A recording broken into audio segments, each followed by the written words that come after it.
ফেসবুকে ভাইরাল হওয়া গরিবের কোলে চাঁদের মতো সুন্দর শিশুটির ছবি এখন সবার কাছে পরিচিত। ছোট্ট শিশুটির চেহারায় ফুটে ওঠা মায়া মন কেড়ে নেয় সবার। সৃষ্টিকর্তা যাদের দিয়েছেন এমন অপরূপ সৌন্দর্য, সমাজ তাদের দিয়েছে কেবলই অপবাদ। গরিব মায়ের কোলে সুন্দর শিশুটিকে দেখে তাকে প্রশ্নবিদ্ধ করছে সবাই। সমাজকে কৈফিয়ত দিতে দিতে তিনি ক্লান্ত প্রায়। আজকে জানাবো এই ঘটনারই বিশ্লেষণ।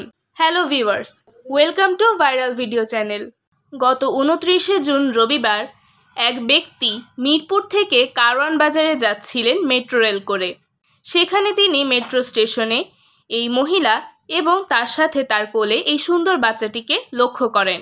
মহিলাটি আগারগাঁও স্টেশনেই নেমে পড়েন। এতে ব্যক্তিটি সন্দেহ হয়। তার কারণ হলো, বর্তমানে দেখা যায় একক পরিবারগুলোতে মা বাবা দুজনেই চাকরিজীবী হন। সেক্ষেত্রে সন্তানকে রেখে দেওয়া হয় বাড়ির কেয়ারটেকারের কাছে। অনেক ক্ষেত্রে দেখা যায় তারা এই সন্তানদেরকে ব্যবহার করে ভিক্ষাবৃত্তি সহ নানান ধরনের খারাপ কার্যক্রম পরিচালনা করেন। সেই ধারণা থেকে ব্যক্তিটির মনে প্রশ্ন জাগে যে বাচ্চাটি কি সত্যিই এই মহিলার কিনা। এবার মূল কথায় আসি। এই ঘটনাটি মূলত সমাজের প্রচলিত বৈষম্যমূলক দৃষ্টিভঙ্গির প্রতিফলন, যা সংকীর্ণ চিন্তাধারার পরিচয় বহন করে।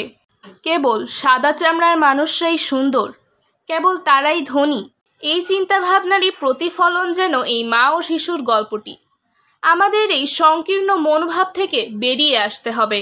কালো কিংবা শ্যামলা চেহারার মানুষরাও যে ধনী হতে পারে, তারাও যে সুন্দর হতে পারে, এসব চিন্তাভাবনা যেন আমরা ভুলেই গিয়েছি। শুধু টাকার মাধ্যমে নয়, মানুষ মনের দিক থেকেও ধনী হতে পারে, উদার হতে পারে, হতে পারেন একজন ভালো মানুষ।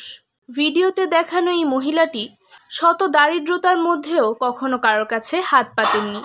তিনি মানুষের বাসায় কাজ করে জীবিকা অর্জন করেন এবং তার সন্তানকে মানুষ করেন।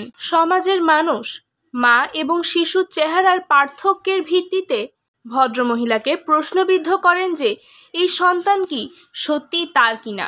অথচ সকল কার্ড সার্টিফিকেটকে একত্র করলে প্রমাণিত হয় যে এটি সত্যি তার নিজের সন্তান। যারা বাচ্চাটির মাকে প্রশ্নবিদ্ধ করছেন তারা কিন্তু খেয়াল করলেই দেখতে পারেন যে বাচ্চাটির মাও কিন্তু বাচ্চাটির মতোই সুন্দর। শুধু সাদা চামড়া কিংবা দামি পোশাক সৌন্দর্যের মাপকাঠি হতে পারে না। অন্তরের সৌন্দর্যই প্রকৃত সৌন্দর্য।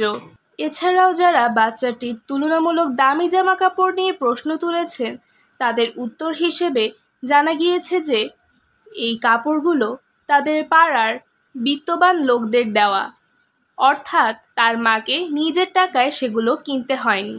সো ভিউয়ার্স, আজকের ভিডিও এ পর্যন্তই। ভিডিওটি নিয়ে আপনাদের মন্তব্য জানাবেন। পরবর্তীতে আপনারা কোন বিষয় নিয়ে ভিডিও দেখতে চান তা কমেন্টস করে অবশ্যই জানাবেন।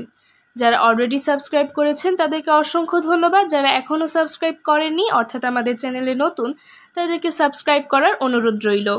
পরবর্তী ভিডিও দেখার জন্য সকলকে আমন্ত্রণ রইল। ধন্যবাদ।